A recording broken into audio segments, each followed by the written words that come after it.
defined as an approach of developing or growing by using resources in a way that allow for them to renew or continue to exist for others is probably the most important thing that a common man can hope for. For elites and well-to-do people, it is a bit possible to silence this issue, but the common man will be affected the most if they fail to implement this. So, new energy sources prove to be a strategic importance to achieve a sustainable and energetic supply.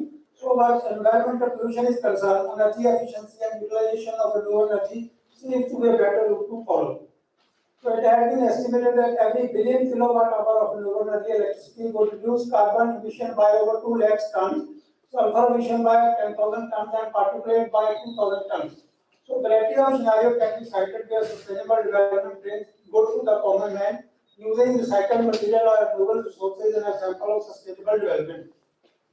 So dear student, opportunity like this comes rare, so please make most of it and let this inspire you to work toward better future for your generation and generation to follow. I do hope that eminent speakers with high caliber presentation, in-depth and very pertinent observation will guide the faculty and participant, ensuring the importance to promote the multidisciplinary approach which is important for the sustainable development of the nation. So here I would like to say that energy is a multidisciplinary subject. It is not that only it is interested only to the physicist or the chemist, but because every people, the electrical engineer, chemical engineer, physics or mathematician, all these people they are involved so far the energy concept is concerned. So it is a multidisciplinary in nature. So I will touch only the energy part and even the renewable energy because there are so many resources that comes under the renewable sources, but I will touch one or two because of time limitation. Okay. So use of fossil fuel has contributed significantly to global warming. The primary goal of developing green sources of energy is to generate power by minimizing both waste and pollution, to thereby reduce the impact of energy production on environment. So scientists who advocate the use of green energy say that using such sources will reduce the rate at which climate change occurs. Although it cannot stop or reverse the temperature increase, another important objective is creating energy sources.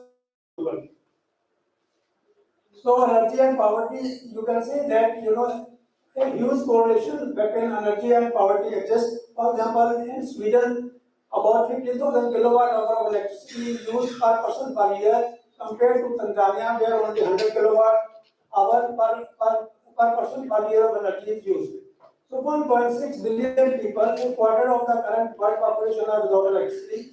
About 2.4 billion people rely almost exclusively on traditional biomass as their principal energy source. So of the 6 billion people, about one half live in the poverty and at least one fifth are severely undernourished. The rest live in comparative comfort and health. So technologically speaking, advanced countries have the responsibility of showing the way to the most ready ones. So this is the population explosion. So this graph shows how the energy consumption is increased relevant to the population. So everybody will agree on the fact that future progress of the mankind will be impossible without a very substantial amount of available energy. Namely, energy is necessary to preserve mankind. So energy use and GDP are positively correlated. There is a close relationship between energy supply, energy consumption, and GDP, which indicate the economic development of a country. The living standard of a country is often measured by the energy used per capita. Then GDP, energy used per capita increases the GDP per capita. So that richer country typically use more energy per person than poor countries. So there is a clear correlation between energy consumption and the national health.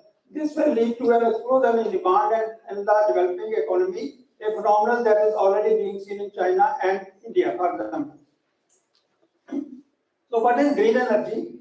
So there is just the definition. I will not go through the details. So the why green energy is important? Renewable energy is important because of the benefit it provides. For example, environmental benefit, energy for our children, and their jobs and the economy.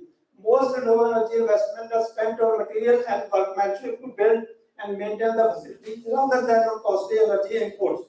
Renewable energy investment are usually spent with the countries that means energy dollars stay home to create jobs and fuel local economy rather than going overseas. Meanwhile, renewable energy technology developed and built in the country are being sold overseas, providing a boost to the country trade deficit. Now, coming to the topic of the new energy, which one? Only two natural resources have the capability of long-term energetic survival of mankind. The first one is nuclear energy. So, for the nuclear energy concerned, both fusion and fission are nuclear reactions that produce energy. So, different diffuse processes have an important role in the past, present, and future of the energy creation. Fission is used in the nuclear power reactors since it can be controlled. Fusion offers appealing opportunities since fusion takes less radioactive material than fission and has a nearly unlimited fuel supply. Fusion reactions are however not easily controlled and it is expensive to create the needed conditions for fusion reaction. It is true that research continues to the way to better harness the power of fusion, but the fact remains that research yet is in the experimental stages as scientists continue to work on controlling nuclear fusion in an effort to make a fusion reactor to produce electricity. So this is just what is the fusion and what is the fusion reaction. So I'm not going to this detail. Then nuclear energy, what is the latest stage? So fusion atoms together in a controlled air release 4 million times more energy than a chemical reaction, such as the burning of coal, oil or gas, and 4 times as much as nuclear fission reaction. So nuclear fission creating energy has certain advantages that makes it useful, but certain disadvantages that can make it dangerous as well. So design and development of international thermonuclear experimental reactor, that is called FITER project, is aimed at replicating the fusion process of the sun to create energy on the earth.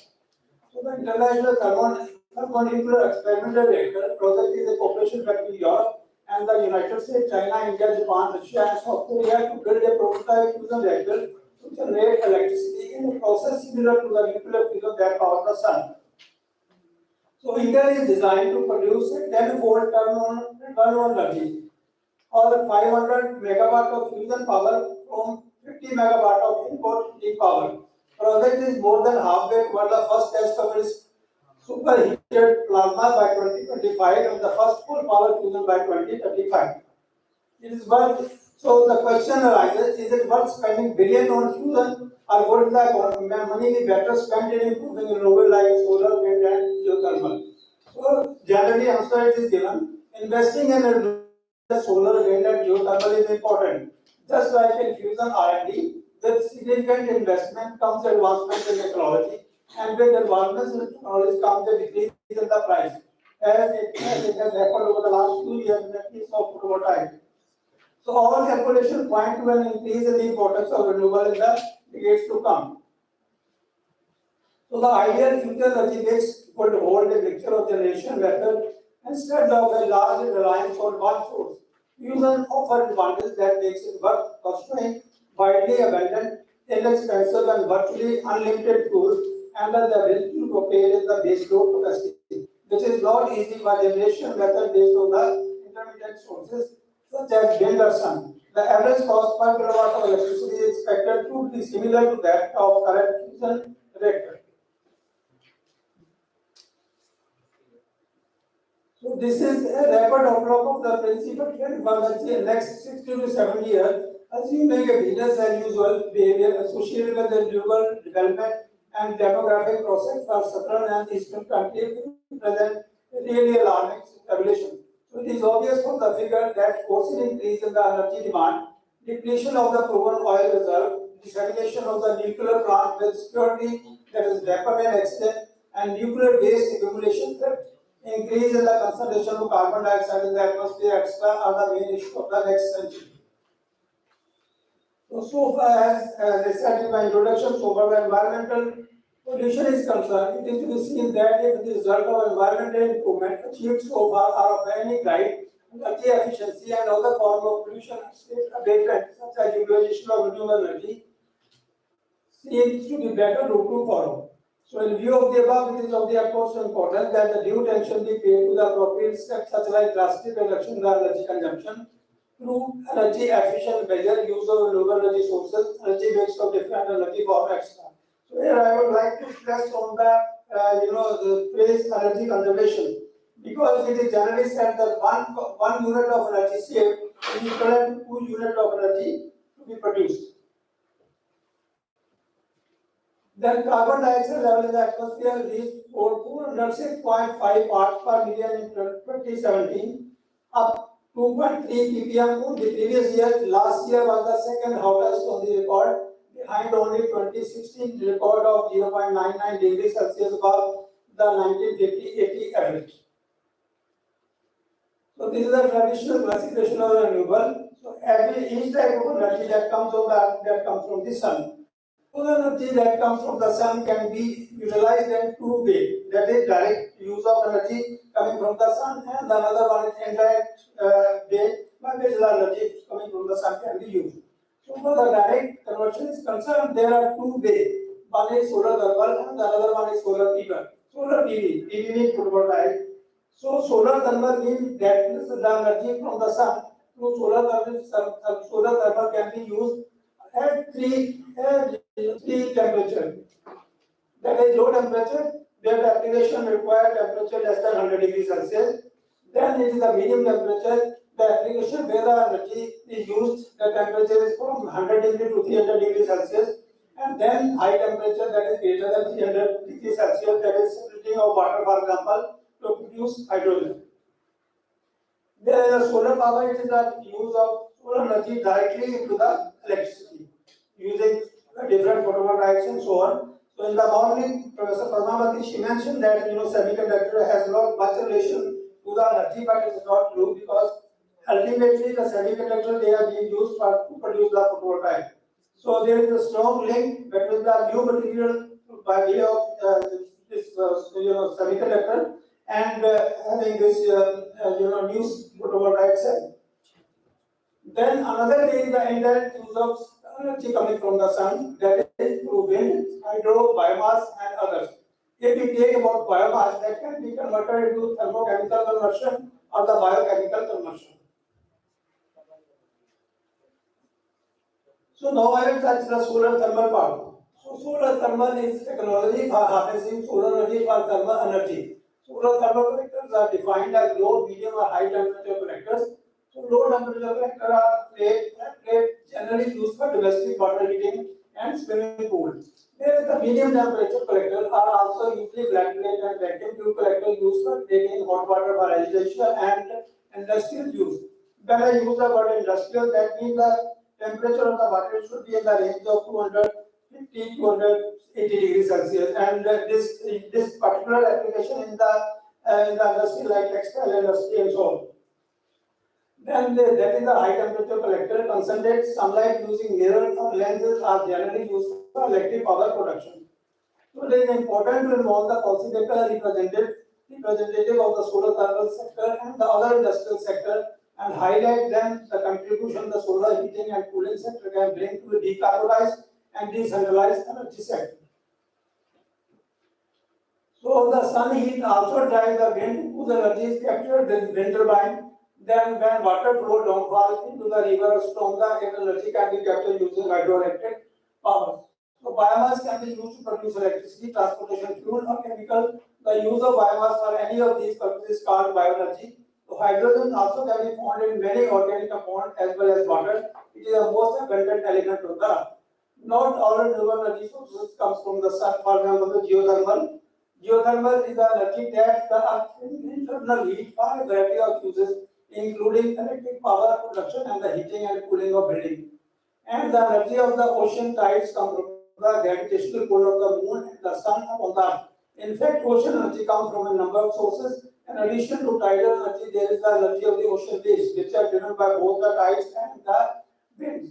The sun also warms the surface of the ocean more than the ocean depth, creating a temperature difference that can be used as an energy source. All these forms of ocean energy can be used to produce electricity as well.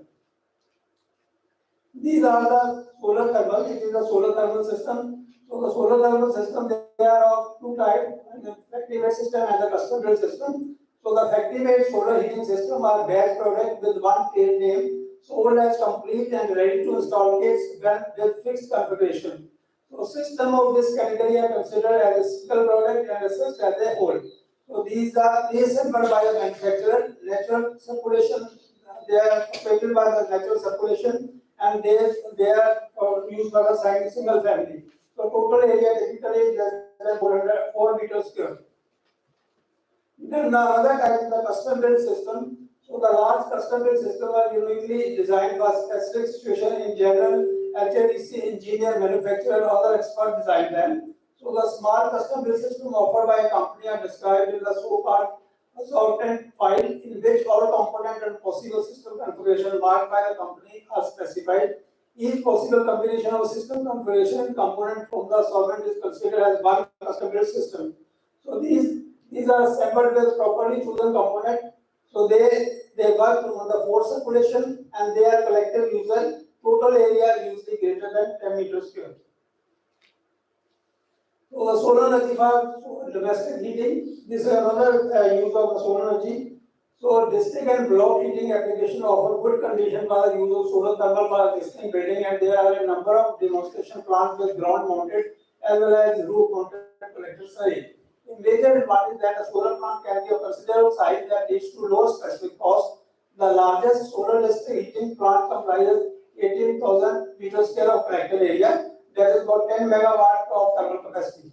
So the main barrier to the growth, the lack of cost-effective seasonal heat storage, low alternative fuel cost, and lack of confidence for the solar heating in thermal utility. Once cost-effective seasonal heat storage will be widely available, large-scale applications will become more competitive, resulting in a strong increase of the potential for solar thermal. Then it is another use, that is combined daily hot water and space heating system. So when a system solar thermal is used for the water heating system and the space heating system, the system is called combi system. Okay. So the solar combi system utilizes solar collector to meet thermal load associated with space heating and domestic hot water. These systems are typically considered for detached single family home, groups of family home, and multi-family building. So solar combi system consists of 5 components: solar collector loop, storage tank, a control system, and an auxiliary water heater, and a heat distribution system. So combi system typically uses a certified sensible heat storage tank ranging from 100 to 1000 gallons and coupled to up to 400 feet square of the solar collector area. The distribution system consists of hydraulic heating loop serving radiant flow, baseboard heater, or an air handler heating coil that are directly and indirectly heated by the storage tank.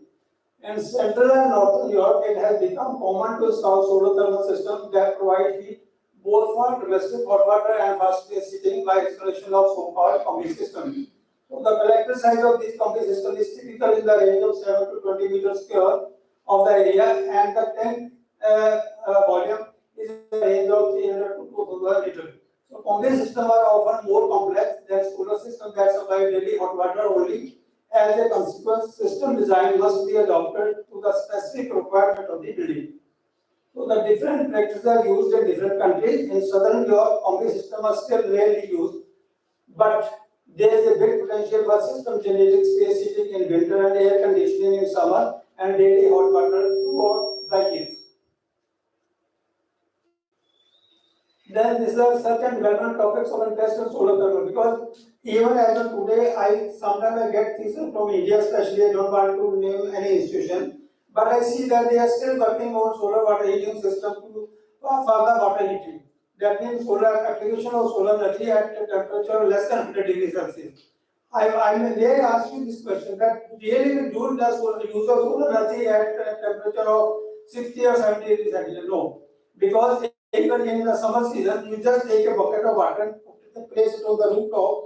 Then after half an hour, you will get the water. Okay? So we have to think what is the good use of the solar thermal at low temperature. Okay. So here I have listed something, the important topic that can be considered for the PhD topic. So the HATCU technology for converting sunlight energy to power have made a lot of progress. High capital price and low conversion efficiency are the main obstacle to the common use of this technology. Solar energy is a crucial energy source that requires solar capture, conversion, and storage. These are the 3 main pillars of the solar energy utilization. So in brief, research and development topics of interest in solar thermal at low to medium temperature application are research and development of energy storage for solar energy application at medium temperature, Then research and development of hybrid system using solar, wind and biomass. Then development of a toolbox, including the basic component of the construction of a small to medium size concentrated solar multi-generator power plant to be integrated in the building. The goal should be to combine and optimize innovative subsystem for the efficient capture of the solar energy to generate electricity, produce heat and cold, drive thermal process such as desalination or sterilization alone or in combination with the backup that can be from the gas or biomass. To deploy technology optimization, integration and validation, case studies analysis and impact assessment through small-scale demonstration unit of poly-generator concentrated solar CS technology. So these are the important topics that can be considered. So for the use of solar energy and for thermal application is concerned. And in a country like India, I don't think that somebody must take the topic of solar energy for water heating or solar energy for space heating. If you want to take this subject as the R&D topic, then at least you make a system, the utilization of solar energy at medium temperature application, that is up to above 200 degrees Celsius, and then try to install these systems in a factory, just like textile industry or the paper industry. So these are the real application of this. But to take an R&D topic that we make use of solar energy at low temperature, maybe up to 70 degrees or 80 degrees of no use. So please, I recommend that nobody will accept your thesis. Nobody will give approval for your thesis, at least from the European country. Then part 2, it is the generation of electric power using solar energy. So concentrated solar power plant produce electric power by converting the sun energy into high temperature heat using various mirror conservation. The heat is then channeled to a conventional. The plant consists of two parts: one that collects solar energy and convert it into heat, and another that converts heat energy to electricity. Okay. There are four main tracking solar concentrating technology families, namely parabolic collector, parabolic dish, linear reflector, and the solar tower. Classified by the way they focus the sun ray and the selection of technology used to see the sun energy. So this concentrated system can be used in two ways. One is that is a tracking concentrated system, and another one is non-tracking system. So the under tracking system comes parabolic trough, linear Fresnel reflector, solar tower, and parabolic dash. Whereas non-tracking concentrated system, they are compound parabolic concentrator, CPC, or the fixed solar concentrator. Then there are four main tracking solar concentrator technology, namely as I said earlier. So parabolic trough collector, that is PTC, is the most mature of the CS technology and for the bulk of the current commercial plants.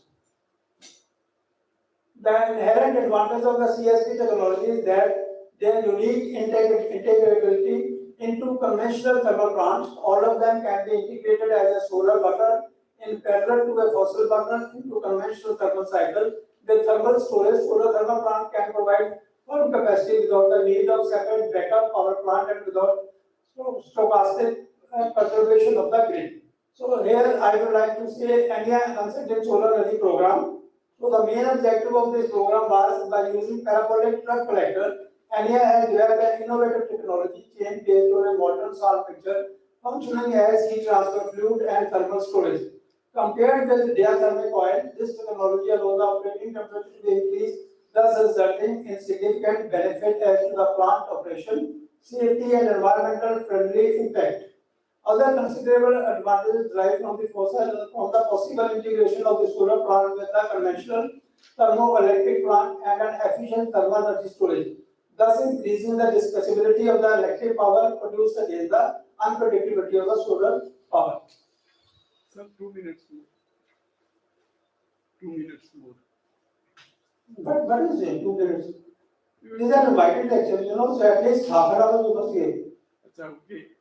They told me 25 minutes for 5 minutes per question answer. Huh? They told me 25 minutes presentation. You can think I am around, so they can talk to me anytime during lunchtime, anytime. Okay. Please let me finish. So this is the world first solar power plant installed in Italy. So the innovation introduced by ANIA. So the India introduced a new fluid carrier, molten salt. It was a mixture of 60% sodium nitrate and 40% calcium nitrate in order to increase the operating temperature and possibility of storing heat. Another important innovation of India is the design of a new type of concentrated based on thinner mirror that saves construction and installation cost. The use of large-scale heat storage, another innovation in the Arctic project, enables the plant to provide heat to the steam generator at a constant rate of 24 hours a day, regardless of variation in the solar energy availability. Then 5 megawatt capacity of solar plant costing nearly 60 billion of euro has a unique characteristic to collect and conserve thermal energy of the sun for many hours, thus enabling the plant to generate electricity both during off sunshine hour and the overcast sky. So it is true that the cost per kilowatt hour produced is nearly 5 or 6 times more compared to the cost of the energy generated using conventional fuel, but with 2,100 tons of oil saved and 3,250 tons of carbon dioxide emission reduced in a year, the present achievement is certainly an important milestone. Here I would like to say that just like in the case of photovoltaic, we say that by using gallium arsenide, the efficiency is very high, and the use of gallium arsenide, that is in the space application, where the cost doesn't come into the picture. Okay, so the same way when we designed this system, our objective was not to only to produce electricity at a low cost, but also to touch the to reduce the carbon dioxide emission and touch the other environmental issues. So that was why I mentioned that how much of the carbon dioxide was saved and how much of the conventional fuel was saved by using this plant. So I will not go into that. This is what we have to talk about, the why we use molten salt. This was the invention that was introduced by Allianz. So I will not go into that. In this slide, I think it will be distributed. So it is demonstrated what are the advantages of using molten salt instead of the geothermal coil and so on. So then Enya presents the world's first solar disk powered by air micro turbine. So Enya presents innovative design of world's first solar disk system or solar mirror capable to focus up to 2,000 times of the solar radiation on a small focal area. There mainly because of its integration with an innovative micro turbine, nearly 70 kilowatt of radiant power captured can be virtually converted to electric power up to 15 kilowatt. The novelty of the system consistent with the solar disk, that's a dish power system, is the use of air microturbine engine tried for the very first time compared to the Stirling commonly used in this type of application. The ease of operational management and the modularity enabling its use for small shopping mall and the business supermarket and school both connected and detached from the power grid. So this is another topic that I would like to touch under this renewable sources, that is biomass power generation. So solid biomass including fuel wood, charcoal, agriculture and forest residue and animal dung traditionally has been used for energy in rural areas of the developing country alongside traditional technologies such as open fire for cooking, kiln and oven for small scale agriculture and industrial processing. So often the use of traditional biomass for energy technology has been beneficial in local community, but this approach continues to lead to high pollution level, forest degradation and deforestation. So the energy produced from biomass can reduce reliance on an overloaded electricity grid and can replace expensive fuel used in the local industry. So this is what is this is just an idea. 1 kilowatt of electricity can be generated using 1.5 kilogram of rice husk, and then with the energy produced from 1 kilogram of biomass, what we can achieve that it is 1,000 watt of iron works for about 10 minutes, and then 80 watt television work for about 1 hour and 45 minutes. So this is some information that how the energy produced from 1 kilogram biomass, how much we can take advantage of. Biomass can be combusted to produce electricity and steam or heat, or it can be transferred into biomethane and used as substitute for natural gas in an internal combustion engine. Biomass to energy is a sustainable solution that can reduce greenhouse gas emissions to the atmosphere, assuming the use of secondary and tertiary biomass to substitute the use of fossil fuel. Agriculture and forest-based industries in the developing and emerging economy generate a substantial amount of biomass residue and waste that can that could in principle be used for energy production. However, the development of a biomass project is complex and requires careful preparation. The absence in many developing countries and emerging countries of high-quality project documentation that substantiate the technical, financial, and socio-economic feasibility of biomass project is a key barrier for access to the funding of these projects. So this is a conversion approach. So you can see that how different types of biomass they can be used to produce the electricity and heat and chemical drugs, material and biodiesel and so on. So the process that the technologies that are used, that those are based on thermochemical conversion, then biochemical conversion and the direct conversion. So there is a direct conversion to produce steam to run turbine engine. Okay. So here also the novelty of the R&D activity of biomass gasification, those are introduced at ANIA. So the first one is to obtain the synth gas, that is a combination of different gases, as well as a light carburant and heavier hydrocarbons such as tar with heating value compared to that of the syngas from the CFBR. A mixture of steam and oxygen was introduced or proposed as a gasifying agent, thus avoiding the dilution of syngas by the inert nitrogen of the air. The use of steam as gasifying agent gives help to obtain almost pollutant or nearly hydrogen-free hydrogen enriched project gas with a high calorific value around 12 megajoules per normal cubic meter of dry gas. Compared to 4 or 5 megajoule per normal meter cube of the gas while using air as a gasifying agent. So calorific value is a part of energy released during complete combustion of a unit mass of fuel. Then purification of the product gas is obtained thanks to the inclusion of high temperature ceramic filter.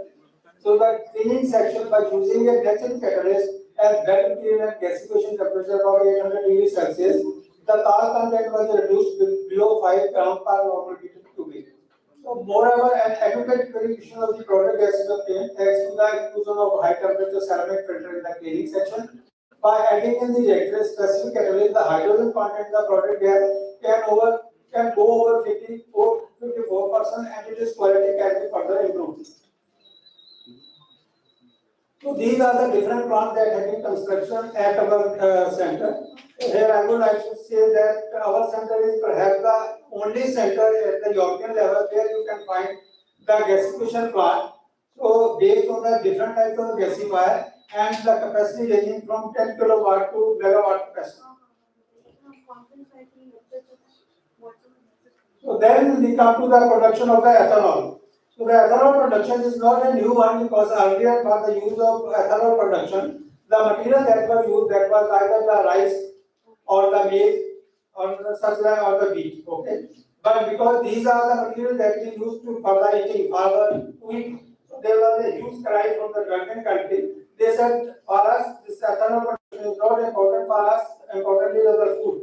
So at that point, the ANIA thought that what should be the technology, what should be the other material that we should use instead of all these materials that are being used in the developing countries. So at that time we thought to make use of the linear cellulosic paste, that is the wood material. Okay, so there it was in this particular area focus it is search of the use of linear cellulosic biomass that could be specifically cultivated or easily recovered from the agriculture, forest, and agro industrial waste. So now, but the problem is that the chemical bonding between the linear cellulosic base is very strong. All the three components of this material, that is cellulose, hemicellulose, and the lignin, they are very much, very strongly bonded. So the problem was how to break this chemical bonding. So it was for that purpose that the technology used was the steam explosion with a low environmental impact and producing highly biodegradable substrate has been selected as the appropriate technology for the biomass pre-treatment. So the process is based on the natural ability of the water vapor at high temperature and pressure to penetrate and breaking of chemical bonding of the polymeric cellulose, hemicellulose, and lignin in the vegetable material. Okay. So the steam explosion is a physiochemical pre-treatment technology in which the biomass is heated to 160 to 260 degrees Celsius in a closed vessel under high pressure up to 7 to 50 bar or a short period of time, 30 seconds to 20 minutes, and then the pressure is quickly released. causing an explosive effect on the cell. The final result is to make available the sugar contained in the feed material that otherwise could not be metabolized easily by the microorganism used in the successive stages of the bioconversion stages. So this is the flow chart that is for the steam explosion.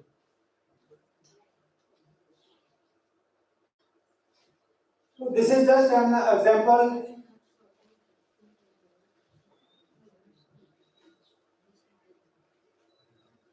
Any problem? So this is just a slide that will tell you that by using linear cellulosic base, how we can increase the production of ethanol. For example, this whole plant of base, earlier in the beginning only the food plant it was used for the production of this ethanol. So if we are having 1000, the total weight of this plant, including leaves, straw and everything, the fruit, it was 1000 gram. So the grain was about 470 kilogram. Okay. So from this 470 kilogram, about 290 kilogram was starch that was used for the production of ethanol, and the production produced it was 150 kilogram of ethanol. Okay, because the rest of the remaining part of this plant that was thrown. But using our technology that we have developed earlier, we are using the whole plant as such. Not only the fruit, but the remaining part also, including the leaves, stalks, and all those things. Okay. So the 530 kilogram that was the linear cellulosic mass. Okay, there are 470 kilogram that was the grain. So out of that 530 kilogram, the leaves, stalks, the cellulose it was 220 kilogram. Okay, and all the sugar that was 190 kilogram, whereas the lignin extra that was 120 kilogram. So using all these three components, we were able to produce 210 kilogram of ethanol. Okay, so that means if from 1 hectare of land, if we produce 4,300 liters of ethanol, so that will be 1,650 that will come from the grain. There are 2,650 kilograms that will come from the linear cellulosic base. So you can just increase that instead of having only 1,650 kilograms only from the grain. Now we are getting about 4,300 liters of ethanol because we are using the whole plant. So there is a great improvement and the production costs have been decreased, and moreover this technology is using at the European level, not at the European but even from the American and the other countries, they are sending the material for the treatment by using this steam explosion. Then I will just take 5 minutes. That in the beginning I said that if the student who have already completed their PhD or the student who have already completed their BTech or MTech and they are interested to go to Italy to spend some time there. So there is this program that is Training and Research Italian Laboratory that is called TIL program, and then for the staff that is such a regular or the senior associate program. So the objective of this program is to give scientists from developing country and Central Eastern Europe an opportunity to spend period ranging from a few months to 1 year at an Italian research laboratory of university, government or private institution operating in different branches of physics. This includes academic study as well as practical application and industrial projects. So about the program, so the International Center for Theoretical Physics, it is located in Trieste, in Italy itself. In the framework of the program sponsored by the Italian government and Italian research institution, offer grants to the scientists from developing countries, Central and Eastern Europe to carry out training and research in Italian university, national and private research centers. So the average length of a visit is 6 to 12 months. The minimum amount of these grants is 1,300 to 1,600 per month. Limited funds or travel expenses will be available. The health insurance coverage is provided for visitor and their accompanying family member. A monthly family allowance for those having dependent family member is also granted. Then the field covered presently, these are physics of the condensed matter. Then there is subheading. Then the physics and energy is the subheading is plasma physics and fusion and non-conventional social applied nuclear physics. Physics and technology, then subheading is optical physics and laser communication physics and technology and so on. Then earth and environment sciences, physics of the living state and miscellaneous tertiary instrumentation for nuclear physics, space physics topics, and the interface with the chemistry, engineering, biology, etc. So the agreement of collaboration has been established with different academic research institutions. But first is the National Research Council, then that is the National Institute for Nuclear Physics, then the NEI is the institution from where I come from, and then INFEM, that is the National Institute of Physics of Matter, then AMPA is the National Agency for Environment Protection and others. Then how to apply for the field fellowship? All application and correspondence should be addressed to this ICTP program for technical research and training laboratory. The Abdul Salam International Center for Practical Physics. Then the address is Costera 113401 pin code Italy. Okay. So this is a web page. Instead of copying all this thing, you just copy this one. http www.ictp.it. Okay. Once you will connect with this page, you will get all the information how to apply and when to apply. Okay, and what are the different conditions. Then the application should submit the application form and duplicate copy and the entire question document. But this information is available on this website. So I don't think there is any use for me to spend time. You will get the whole information from here. Here I would like to say that many times professors from India particularly I say, they come to this center. When they come there, then we tell them that okay, you please take this brochure, something like that, to your institution and tell your student or the staff who would like to apply. But the thing is that it never happens. I am really sorry to say they take the material, they place the material on the table. If there is somebody who is interested to them, okay, maybe their son, maybe their daughter, something like that, but it will never be given to a common student. So this is lack of information that is not there, and the student, brilliant student from India, they are not able to apply and avail this possibility. Then this is for the staff member. This is ICTP Associate Scheme Award. The Junior Associates are 6-year award intended exclusively for scientists from and working in the developing country. So Junior Associate Scheme is subject to the availability fund each year. When appointed, Junior Associate must not be older than 35. So Junior Associate are entitled to 3 fares during the 6-year period of the award or 3 visits, which must have a minimum period of 42 days in order to obtain travel entitlement. If it is less than 42 days travel, then they will not get the travel fare. Okay. So the maximum period is about 90 days. Then there is the regular associate, and the same condition applies over there also. Then the young collaborator. The regular associate has 3 opportunities to nominate prominent young collaborators to visit Abdul Salam ICTP Center. As a norm, the collaborator must